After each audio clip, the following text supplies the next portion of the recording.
Greetings, imagination connoisseurs. It is I, the notorious RMB, coming at you from the San Diego COMICON. You imagination connoisseurs, members of this, the Post-Geek Singularity community.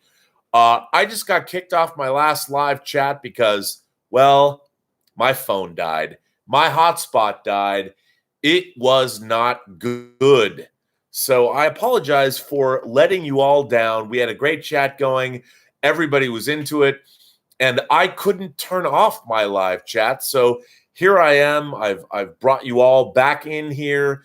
And this is part 2 of Robservations live chat number 176, which is made possible by you imagination connoisseurs, members of this, the Post-Geek Singularity community. And remember, all of these chats are brought to you by Lucky Tiger men's grooming products for those men who want to look good and feel great. And if you go to their website at getluckytiger.com, you can use PGS when you check out for Post-Geek Singularity, and you can get 20% off your order. Now, if you watched our last chat, you know I was in the middle of a conversation with young Sophie Bell, our 16-year-old princess of Comic-Con. It's her first time ever to be here. We were talking to her about video games, geek stuff. What is it like for Generation Z?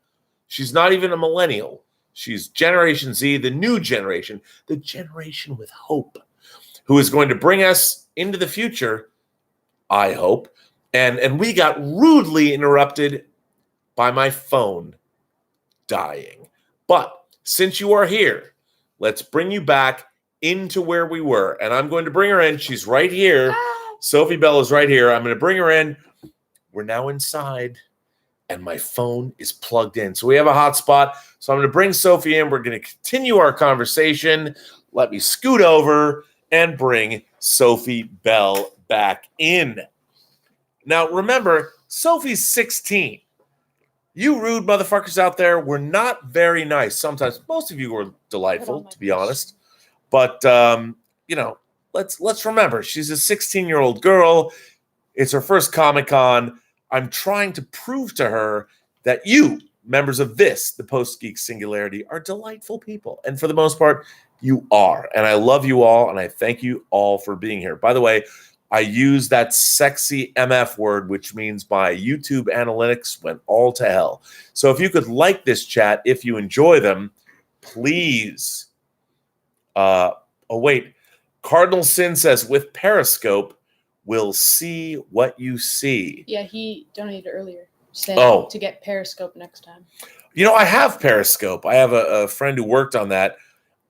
It's funny because doing this on YouTube, I have all this. I should have done perhaps Periscope, but because I'm doing this as a YouTube chat, Cardinal Sin, you're not wrong. You have not committed a cardinal sin. So I don't know where were we, Sophie? What were people asking you? We were talking about video games. Oh yeah. Well, I'll ask you a question. And my costume. Your costume, but let me ask you a question philosophically. I'm look. wearing it. She's now in the red hood. She put it on. Look at that. And Here it comes. Oh. Look, her guns. Oh. Because these have verisimilitude. Anyway, wow. It's amazing. So let me ask you a philosophical question. What is it about video games that you love? No wrong answers. This is not putting you on the spot. I'm more curious from a philosophical standpoint. Like, what about video games do you really love? The interactivity, the way they make you feel, the strategy. What is that? What is it about? And there is no wrong answer.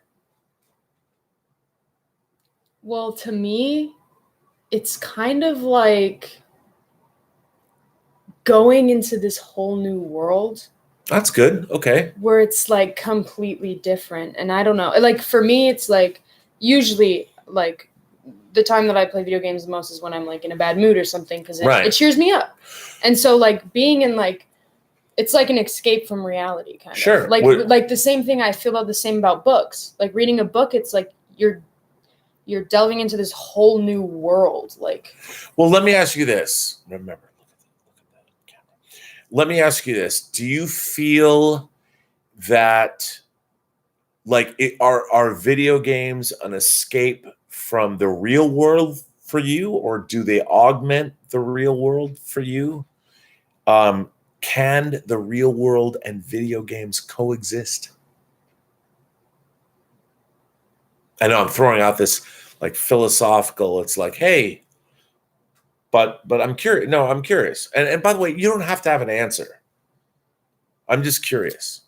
Like you said, video games. So video games actually have a real world effect on you. You said they make you feel good. They excite you. But the question is, can your real life and video games coexist together? yeah. Look at this. Cardinal Sin says, where was Sophie when I was 16? Huh? Huh? Oh, I don't yeah. know, Cardinal Sin. Queen's my favorite band. Queen is your favorite band. Well, there you go. We went and saw Queen. Hey, look, Bill Hunt's here. Slarty Bartfast says hello. We all saw Bill Hunt today. I was on a panel with Bill Hunt today. Sophie met Bill Hunt today. By the way, if you love physical media, as we all do, you have to go to thedigitalbits.com if you don't already every single day. And Bill Hunt has been doing it for 20 years. It is basically the Wall Street Journal or the New York Times. It is the website of record. And by the way, Bill Hunt has written the first of his new science fiction series called, well, it's called Only Those Who Risk, a Space Guard novel. He just finished it. It's awesome, by the way. And you'll see it. It's great. Oh, what are we pointing? What are you pointing at? Thank you. Well, Actually, wow. Wait, why don't you read that? That's Read that. AJ Lancaster says, "Dang, I wouldn't have been able to." Wait, sorry. Dang, I wouldn't have been able to answer anything that philosophical till I was a jaded college student. Right. And are you jaded? No. See, and I'm that's not a college student. well, that's the amazing, right? I'm going into junior year in high school. Midnight's Edge After Dark says The Authority, one of my favorite comic series of all time. I, of course, have the absolute editions of The Authority. There are two. Rob, MJ V says, Rob, have you bought any hot toys this week? Well, I've been told not to buy any hot toys by Elizabeth. However, to be quite honest with everyone, I did receive a notice that Darth Maul and his Sith speeder does arrive on these shores next week, which means that, of course, having pre-ordered it, I wouldn't want to not pay for it and lose out on such a fine figure. So while I haven't bought any this week, technically, I do know that perhaps there might be one showing up in the future. By the way, Emmanuel Ericart sends a super chat in and says, yes, they can coexist with reality. Why don't you read that? You read that one. I completely agree with this. Emmanuel Ericart says, yes, they can coexist with reality. Video games is art, as movies is an experience. As a 3D modeler, I also love every detail on them. Gamer for life. Well, Emmanuel, details. I have to say, I mean, for like games now are the oh my, I can't it doesn't even look like a game. It looks like a movie. It looks like real people. I'm with you 100%. Like the detailing, they even show the pores now. Like even on Uncharted 4, and that came out a few years ago. I know. Uncharted 4 blew my mind. Like the graphics blew my mind. Don't forget, look at the camera. It was actually like the best graphics I had seen. Look, I got it. I think that video games and gaming as an art, and it's going to obviously, as you know, Emmanuel Ericart, that we're all going to move into the virtual space at some point. Video games are the art of the 21st century. Cinema was the art of the 20th century. Video games are amazing, and they are going to carry us through the next 100 years. I agree with you. you look at something like Red Dead Redemption 2, the artwork. I mean, you can the horses have like balls. I'm just saying they do, and the detailing in that game is astonishing. So I don't disagree. Richard says, "I like your glasses." Thank you. I do too. Look, Mike Bodden is here. Mike's probably like, Burnett has been streaming. What's he been doing? And what's Sophie doing on the stream? Well, we got cut off, but we had a very successful previous stream. So here we are, Mike. It's been good.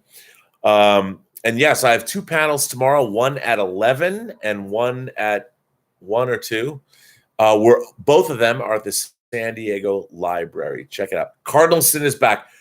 The best games are the ones you write yourself, unless you're playing those games with your significant other and they don't know what's going on. Those aren't good games to play. Just saying. I mean,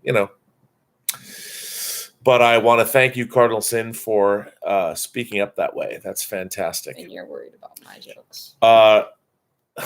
Barbecue Network says, Robert, can you make a movie about a violent unicorn? Unicorns aren't violent. I saw Legend. I own both cuts of Legend on Blu-ray. Barbecue Network says, what time is your panel? Well, tomorrow, if you look on my YouTube page, actually not my YouTube page, if you look on my Facebook page or on my Twitter feed, you can find out the exact times of tomorrow's panels. But one is at 11. That's John Campia's Masters of the Web panel. I will be moderating. I invite you all to join.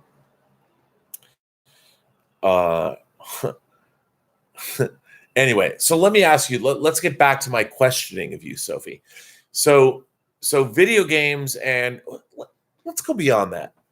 As a young person, Anthony Gonzalez says, Sophie, you like CW shows, check out Smallville. It's great.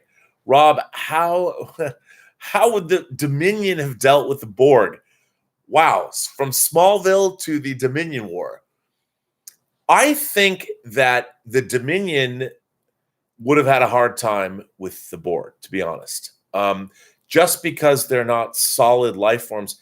Can you imagine what would have happened if the Borg assimilated the shapeshifters? It would have been all bad because we never would have known where they were.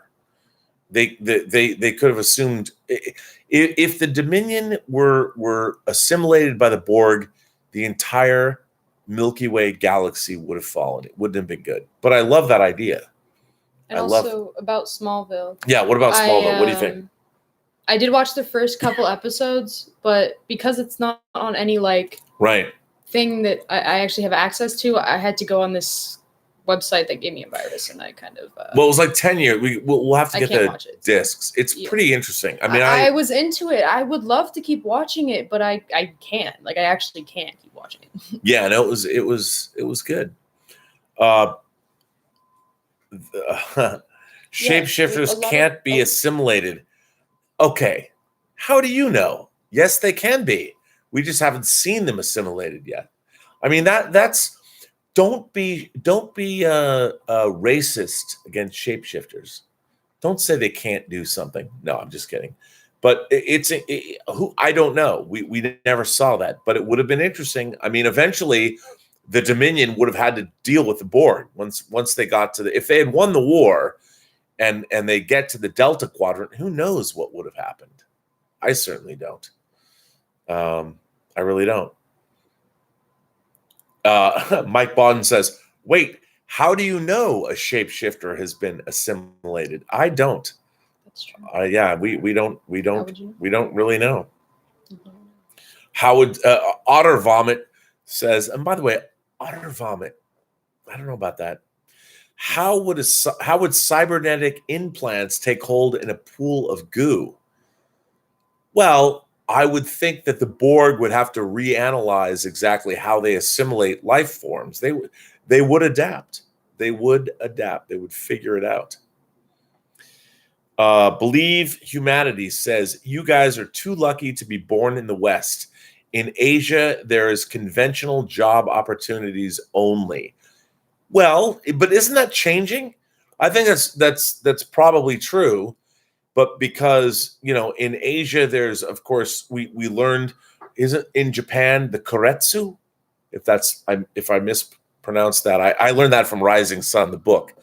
But the idea of the body politic, the good of all, or the good of the community, I understand that, but it's going to change eventually. I mean, what China wants to find out what makes individuality in the West work. We're all going to meet in the middle, people. I have hope for my Asian brothers and sisters because I'm a huge fan. I love Asian science fiction. I love Asian movies. I certainly love hot toys, which come from, of course, China. And I'm a big fan. And we're all going to be part of the global community in the future. And it'll be good. It'll be good. Do you see anything you want to answer? I mean, there's no really. Well, then let me ask you. There's no questions for me. So let me ask you. So once again, back to Comic-Con. How do you feel? Like, was the sheer numbers of people intimidating for you?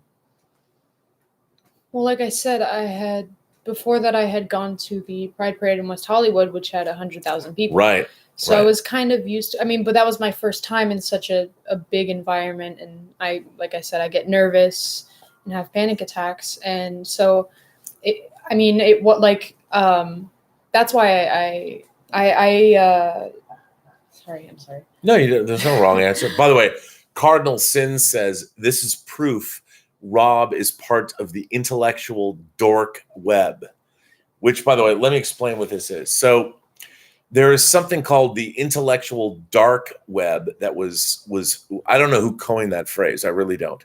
But about a year ago, there are a number of groups, Dave Rubin, when he defected from the Young Turks, and Jordan Peterson, and I don't know if Joe Rogan is officially a part of it. I know that there's a number of other people, but there are a number of YouTube and online pundits that were considered part of this group that might have been far left that now became centrist and left. Somebody said that I was part of the intellectual dork web, that Midnight's Edge, myself, Nerdrotic. Gary Beekler is here. By the way, I want to meet Gary Beekler. Just if anyone from Nerdrotic, I really do want to meet him. I love the fact that people have hung that name on us, the intellectual dork web. What I'm most interested in is the free flow of ideas. That I want to welcome everybody, right? Don't you think it's a good thing to do? You want everybody to talk.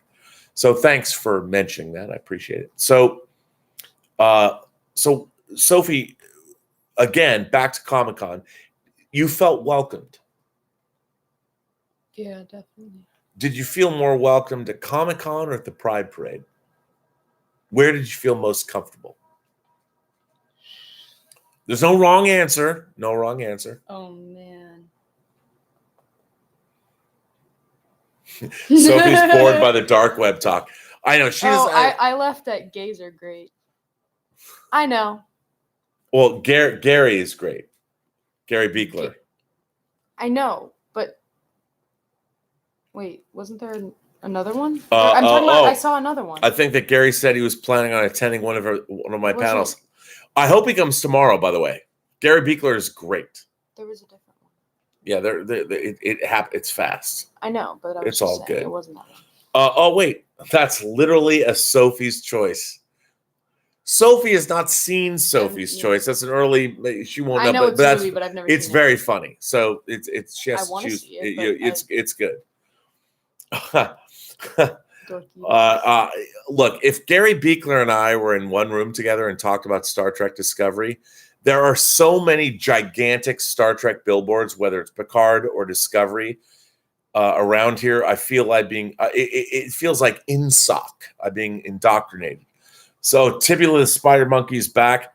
Sophie, have you ever played any retro game systems like NES or Atari? And if so, what did you make of the stuff us old farts used to be stuck with? Well, I haven't tried anything old like NES or Atari, but I think the oldest gaming system I've actually played on was the first Xbox console, because I have one, but I don't have the cords and controllers for it anymore. But What'd you think of it? The game system. Well, it was in black and white. That might have just been the TV. Yeah, I think it was but I'm the not TV. because it was a really old box TV. So, but it was very different than games now. Well, this begs the question: what made it different? What made old Xbox games different from new Xbox games? The realism, the gameplay. Well, what made games better? Mainly, Yeah, is the graphics. All right. Like graphics have changed drastically. Do you think that better graphics make a better game? To me? Yeah. Yes. Why though?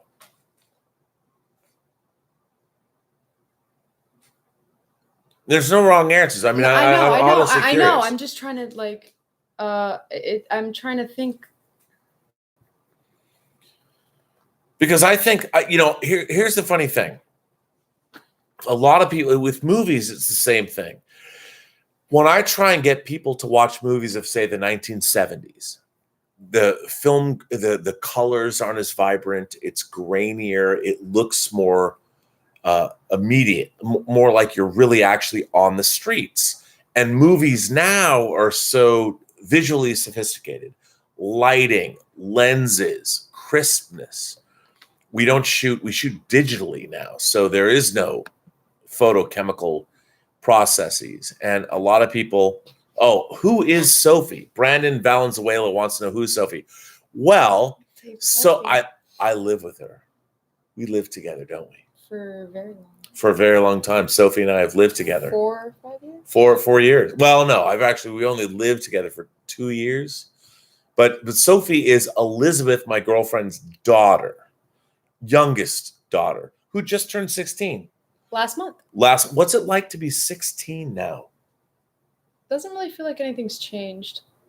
Yeah, but you don't have your driver's license. Exactly, so I can't really say. But let me ask you, why do no 16-year-olds? I mean, you actually want your driver's license. I want to drive so bad. So getting a driver's license when we were younger was a huge rite of passage. But you guys, I mean, I know you want one, but your older sister didn't really. And when I was growing up, I think when we were younger, like Mike Bodden, people wanted the day I turned 16, I was rocking my Ford LTD station wagon. I had to be driving. But why now do you think? Is it because of Lyft and Uber? Why do young people why are they not into getting driver's licenses so quickly anymore? Because people don't care as much. I know, but why? Because now they can stay home and they have all this stuff to do, like sit on their computer or like watch TV all day. Okay, now see, but that's and play video. Okay, I'm gonna admit I do that. That's me for sure. Yeah, but that's an important philosophical thing. Like we didn't have that when I was younger. Exactly. We didn't have the internet. You had to people went places. Out so much. Yeah. And now people are just so not social. I mean, social as in like internet social, sure, but I mean like what does FRP mean? By the way, Doomcock is a person. Doomcock is a great man who's trying to take over the world. Cardinals. What's FRP? I don't know what FRP is. I'm missing that out. Is that? Can somebody say? Cardinal Sin will tell us. Yeah, just. Tell us what. By the way, I love Doomcock, and everyone's like, "How can you love Doomcock and be inclusive?" Doomcock is a character, people. I love Doomcock. By the way, Doomcock meaning rooster. Okay, what do you think? Come on, what do you think Doomcock really means? You really want to know? Dichter von Doomcock. You really want to know? The first thing that came to my mind. I mean, when I thought of cock Doomcock is a bird. You really want to know what I thought? I think you must represent. I want to get you demonetized. Don't get me demonetized. Then I probably shouldn't say what I thought. Well, Doomcock is a very. I think everybody knows he's a man who's doing the Lord's work, trying to save Star Trek from the evil forces that would destroy it, that have been destroying it for, well, in my mind, the last decade. Anyway, Exactly. Yeah, the cock I know. that destroys. Yeah, the cock that destroys. It's the writings too. It's all about the story. Look, Cardinal Sin, as everyone knows, the Burnett axiom is don't put your universe before your characters and story. You know, I've been pontificating about writing since I began. And by the way, if anybody wants to do a science fiction or fantasy or horror television series, remember all of these genres or movies are literary based. Before you set off to make a science fiction, fantasy, or horror series, you must know your literary foundations before you move forward. Anyway, that's just a thought. Chicken. See? Richard says chicken. Yeah. Lots of cock restaurants in England. Well, England knows a lot about cock. Because, you know, as you said, there's a lot of restaurants with chicken. I'm a big fan. Lots of Otter Vomit says Doomcock hard at work in his lair at the center of the earth. Yes, and I am a big fan of the work he does. Hard at work. Although I don't know why he. I see what you did there. Doomcock is hard at work. I don't like the fact that he's imprisoned a sentient flying animal. I don't like that. But anyway, Rob, years and years is fantastic. Oh, SWAC props. Okay, first of all, let me just, I need to pontificate about SWAC props. I did not know about SWAC props until he became a fan of the Post-Geek Singularity.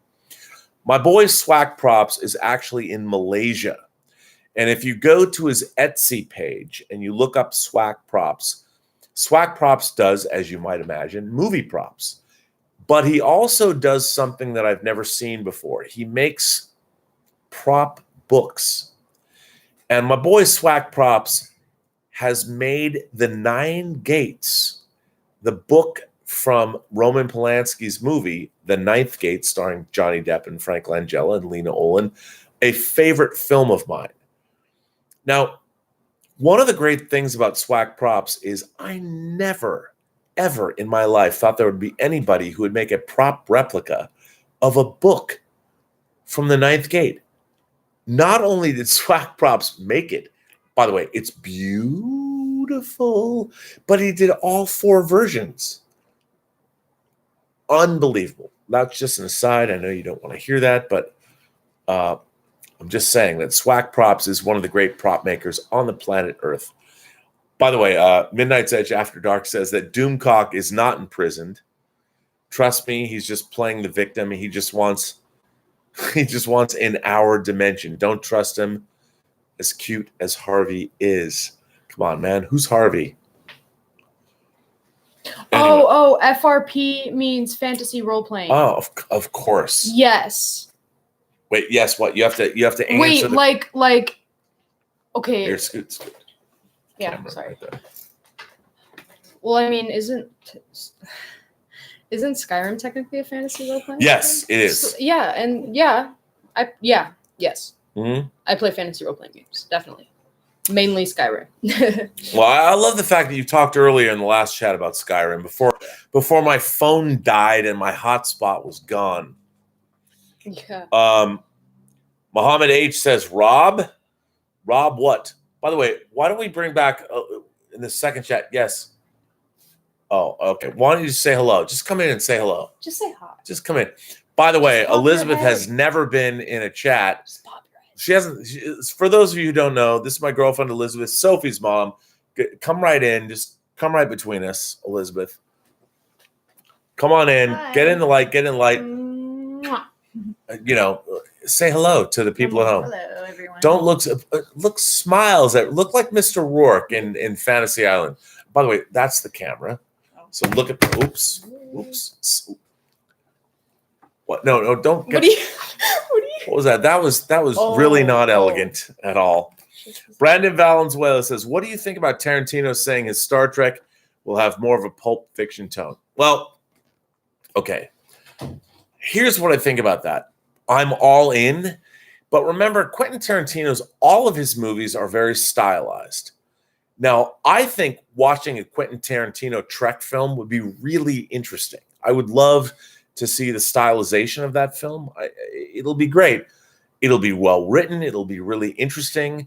I don't think it should be canonical. What we're going to get is an Elseworlds version of Star Trek, and I say bring it on. I would love to see that. I think it would be fantastic. Oh, look, it was not an earthquake. It was just me. Here, watch this. Here, watch this. Oh, it's Oh my God. Here, shake and shimmy. Like, we're being attacked by oh my Romulans. God. Oh Amazing. Actually, Can you believe there has been some very serious huge earthquakes in earthquakes. California recently. Was that not amazing special effects we brought to you for no money? Amazing. Favorite Doctor Who episodes? Like specific episodes? Well, just talk about what you liked. Oh, I haven't watched it in a long. I'll tell you something. I got to go back to Genesis of the Daleks. If you want to go old school, I love Genesis of the Isn't Daleks. that the Oh, we're going Black way. and White Doctor Who? Yeah. I watched that. Well, it was on Netflix for a while. Yes. I don't think I watched part of it. I think Genesis of the Daleks is actually color. What does James T. Kirk look like? Brandon Valenzuela asks. I don't know. Does he look? I don't know. I don't know. Does he look like? Yes, he does. We're on the verge of everything, on the verge of everything, on the verge of everything being Elseworlds. You know what? That's a really important point. First of all, let's ask. Brandon Valenzuela says, "What does James T. Kirk look like? Does he?" Wow. Cardinal Sin says, "The Ninth Gate is my favorite film, bar none." Okay, first of all, for those of you who don't know, I know he's fallen from favor. The Ninth Gate was directed by Roman Polanski. It's based on a novel. And by the way, I think the film is way better than the book. And the score for the Ninth Gate was written by Wojciech Kilar. I can't pronounce, I believe it's Polish. He wrote the score for Coppola's Dracula, a fantastic film. I love The Ninth Gate. Not a lot of people don't love it because the ending is kind of a whimper as opposed to a bang, but I love the film. Swack props, the fact that he even thought of, that he saw The Ninth Gate and said, I'm going to make a prop replica of that book, I think is one of the coolest things I've discovered in all of 2019, just saying. Do you see anything that you want to answer? She told him. Oh, Barbecue Network, please don't speak for me. You don't know me. Is Barbecue Network speaking for you, Elizabeth? I can't even speak for you, and I know you. I can't even speak for her. I know, right? She gave birth to me. Yeah, it's terrible. I was inside her. You were. I was. Man. I was. What was that like? Did she argue with you? How would I know? I know. I was literally nothing. Yeah. Floating around in darkness. So anyway, how about you guys? Is there any questions you want to ask Sophie as a first-time Comic-Con goer? Is there any of you who have never been to Comic-Con? Is there things you want to know, things you want to ask? What do you guys think about Comic-Con? If you haven't been here before, what do you think about it? What is your perception of it? Is it worth it? Is it worth it? Well, it's interesting. While it costs money to come here, I never pay for Comic-Con. I would say it is totally worth it because I have so many friends here. We get to speak here. What do you think? It's your first time here. Is it worth it? But why? Like, you got to elucidate, explain why it's worth it. What do you think? What do you think about?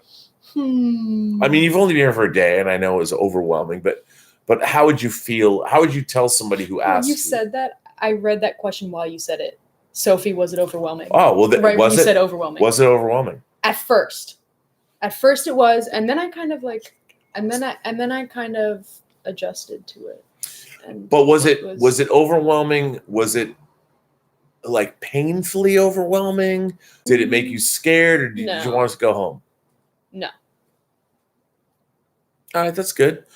Sophie, did you see Spider-Man Far From Home? Yeah. We all did. That's great. I freaking loved it. Oh, here's a good one. Stephen Ernest says, Sophie, is Comic-Con what you expected, better or worse? That'll be decided whether you get into the CW panel you want to go see. Yeah, I'll let you know after the 21st. Yeah. It's all about Let whether you you know. get into the panels you want to see. Also, there's one I read earlier. Oh, Someone asked me what was the coolest cosplay I've seen so far. Oh. So I don't know what that character was called, but I have it on my phone. I took a picture with him, and it was super cool. I think he made it himself. Yeah, there's some amazing. Yeah, well, if you can find the picture. Yeah, there's been some amazing cosplay that I've seen. It's Sophie. If you had all the money possible, what would you cosplay as next year? That's a good one. You know who I really want to cosplay as? Well, I don't. Actually. But who would you? Why would I say that? I don't even know. Okay, well, actually. You know who I really wanted? I actually really wanted to dress up as Alex Danvers from Supergirl. Wow, okay. I know it's kind of like basic. It was just like a combat shirt and like. Right, but why would you? What about Alex Danvers makes you want to dress up like that? She's a badass, and like I don't know. It's just something because she's super strong and independent woman, and I don't know, and she's gay in the show. Well, that's good. So so here's the thing. She's so bad. Do you think that by dressing up as that character, does that rub off on you? Do you think by perhaps taking on the mantle, it would make me feel more confident? Yeah. Well, okay, that's good. Do you think cosplay in general makes people feel more confident? Yeah, of course. Yeah, I think it does. That's good. I think it does. Yeah. But why do you think that's true? Do you think that? I mean, I'm curious. I've been seeing cosplay my whole life. I've never been a big cosplayer. I have dressed up occasionally, but what I've always been fascinated because the best cosplay in the world is at COMICON. And you see people there's a huge, by the way, one of the things you might think about going to, we have to go to a dinner tomorrow that you can't come to. Why not? But the Masquerade, I think the Masquerade's tomorrow, which you have to go see. We've got to get you a ticket for the Masquerade. But the Masquerade at Comic-Con is one of the greatest things in the world. And I have always been fascinated by this cosplay. He made that himself. Okay, well, you got to show it. Okay, so this was one of my favorite cosplays that I saw. So this guy, he made it himself, and like he had this cool like contact and everything, and it was. Yeah, there you go. You can see. Now that's pretty dope.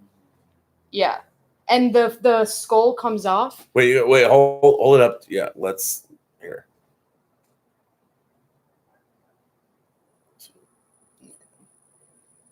There we go. Yeah. Is that you? Yeah, with the red mask. That's me. Yeah. Well, that's pretty cool. Yeah, and then there was other one that I freaking loved this Domino cosplay. Well, so I'm curious though about cosplay too. So, do you feel that cosplay empowers people? Yeah. I mean, in general. And let me ask you this: why do you think that when people portray heroes or villains or creatures that they aren't, why do you think that gives people? Why do you think that empowers them and makes them feel strong or different or powerful or? Well, I mean,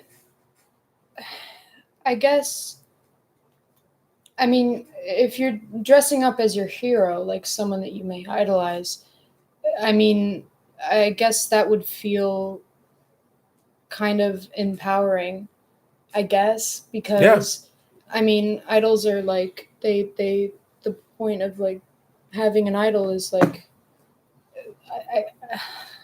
I can't find my words. No, but that's good. I like that. I can't think of. Okay, Cardinal Sin asks, do you play fantasy role-playing games like Dungeons and Dragons? Yeah.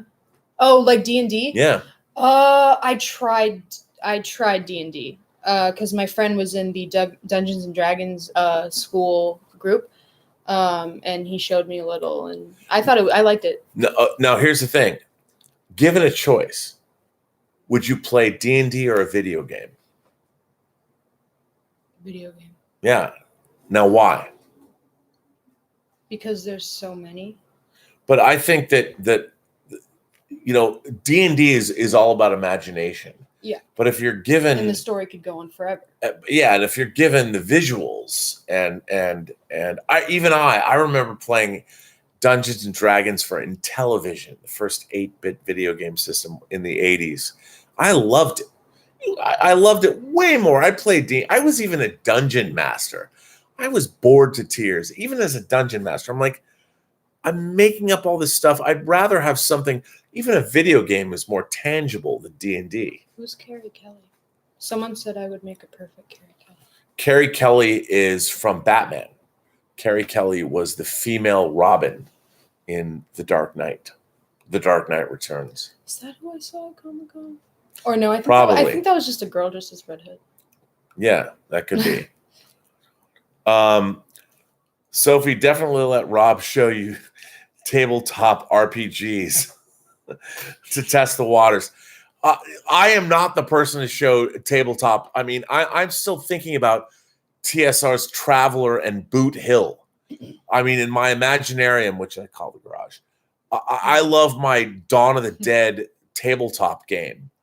I am certainly not the guy. Like I given a choice between playing D&D or an awesome video game, give me Uncharted, give me Grand Theft Auto 5.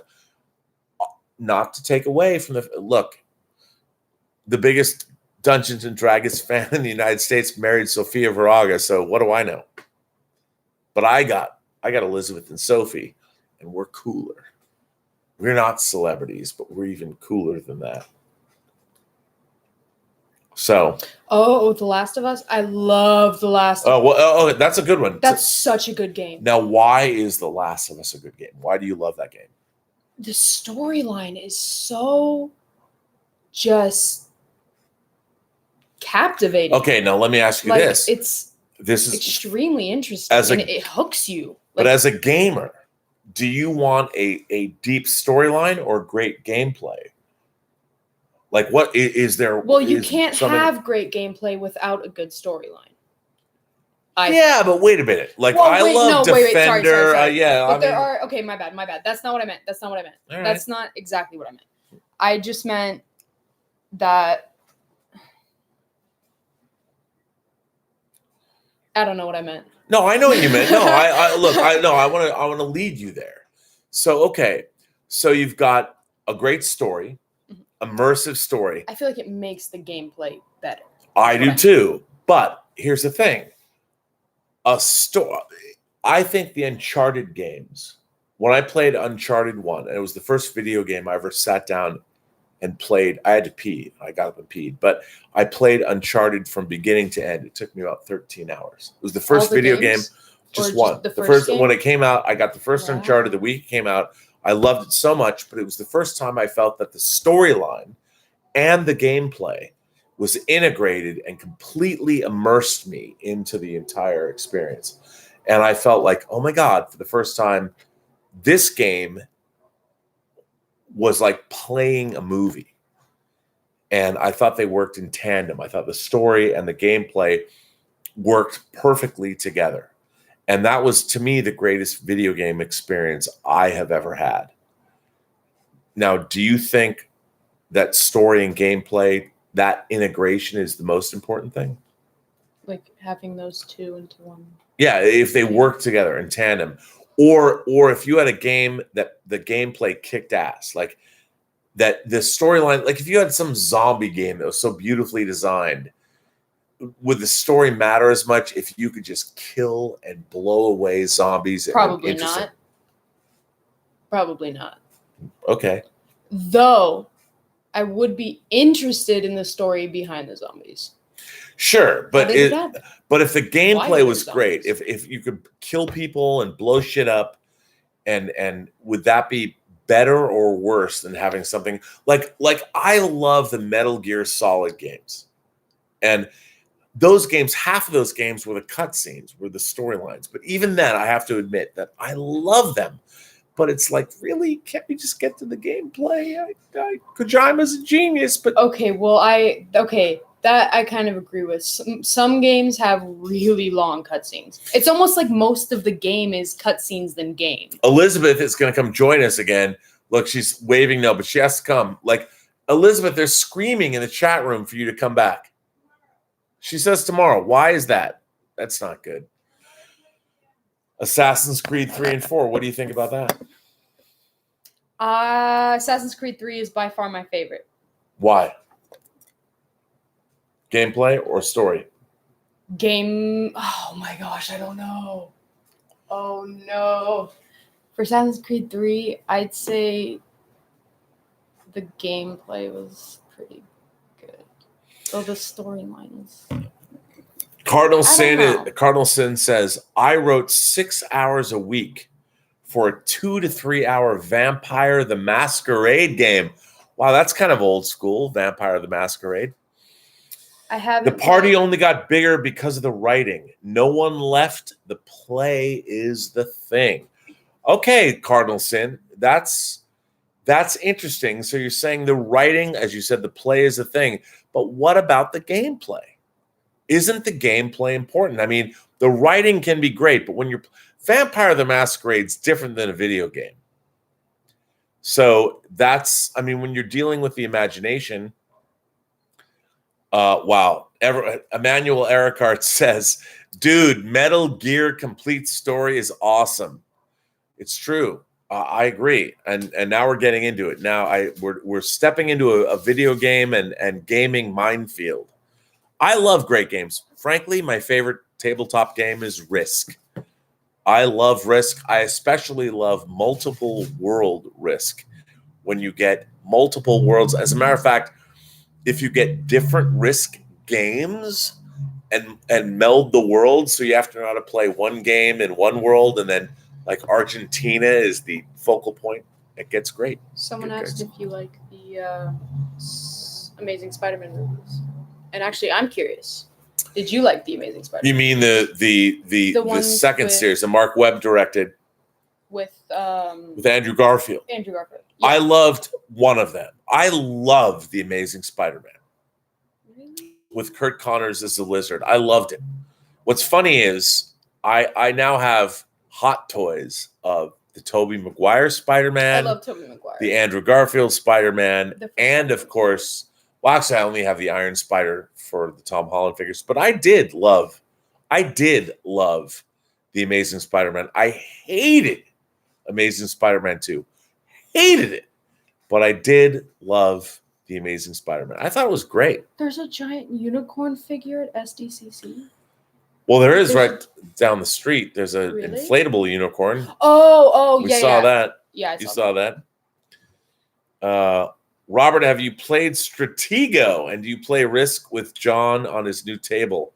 Are you invited yet? Will you bring Sophie? I have not played a game at John's house. I have not been invited to play Risk. I love Risk. I used to play Stratego all the time. But when I was in college, we played multiple world Risk on multiple world Risk boards. It was great. It was terrific. Anyway, guys, I think guys, girls, gentle beings, imagination connoisseurs the world over, I'm going to bring this chat to an end. It's been a two-parter. I want to thank Sophie for being here. Sophie Bell, thank you. And it was very interesting to be a part of her first cosplay, her first experience at the San Diego COMICON. She made this herself, her Red Hood figure. Out of scratch. By hand, out of a scratch. I designed all the details myself. Like, I drew them out and cut them and stuff. I want to thank everybody for supporting the channel. As always, I want to say thank you to all of you imagination connoisseurs, all of you members of the Post-Geek Singularity community. I did not get to sign off from the last chat because my phone died, my hotspot died, and you guys all came back. So thank you for that. I want to thank you for supporting the channel. Please subscribe or like. If you don't like, then call me a douchebag. But comment, say things. Let's keep the conversation going. As everyone knows, this is all about inclusion, perspective. Everybody is welcome here. That's why we have good moderators. And I want to say thank you for all that you do for the channel. And, so see, whenever I try and chime it, Greg C says, Ultima Online. I suggest, is there really Ultima? Ultima? Like the Ultima? Like back in the day Ultima, Greg C? Ultima Online, I suggest everyone look into it. I would look into that. I remember that back in the day, yo. Amazing. But what I want to say again is please go to the Burnettwork.net, support the channel there. I thank you for all of your super chats. And remember, this channel is sponsored by Lucky Tiger Men's Grooming Products for those men who want to look good and feel great. And if you go to their website at getluckytiger.com and you buy some stuff, when you check out, if you punch in PGS for Post-Geek Singularity, you get 20% off of your order. I will be back bringing you Comic-Con updates tomorrow. I will have 2 panels tomorrow at the San Diego Library beginning at 11 a.m., where I will be moderating John Campia's Masters of the Web panel. So be there if you want to come. If not, don't, but we'll be there anyway. So I want to thank Sophie Bell for being here. What did you think of this experience being online? Was it a good one? Yeah. You have fun? Everybody's really nice. And I liked answering questions and stuff. It was fun. It was good. I enjoyed it. This is the first time I've done that. You finally met Elizabeth and Sophie. You know a little bit more about my life. Before. Oh, you were what? That's true. You were. Once before, yes. My microphone. But I was very nervous and didn't say anything. But it was good. You were there. I was stuttering for everything I said. Well, now you're back. Now you're back. Look, Believe Humanity says, come again. What? Oh, right there. You can come back. And you will. She'll come back. I'll bring her back. I'll probably give her own segment and make her tell us. She should have her own video game segment, really. Actually, I did see a comment where someone said Sophie should have her own segment. Yeah, there you go. Thoughts. Sophie's Thoughts. I love that. Someone said something like that. Something called Sophie's Thoughts. There you go. Sophie's Thoughts. Sophie's Art. Sophie's Thoughts. It'll be good. Well, I'm going to bring this. Definitely bring Sophie back. Definitely bring me back for more. Well, okay. If you butter me up. They miss the doggies. Well, Gilbert and Tallulah are at home. We're in San Diego. I should have brought them. I miss them too. I don't like being without them. I really don't like being without them. And more importantly, they don't like being without us. Well, anyway, I'm going to bring this to a chat. I bring this chat to an end, and I will say to all of you, remember, every single person you meet has a story to tell you have yet to hear. All you have to do is listen. And with that, I bring this Robservations live chat number 176.5 to an end. And I will say this, even though it's nighttime, as always, Sophie and I say to you, have a better day.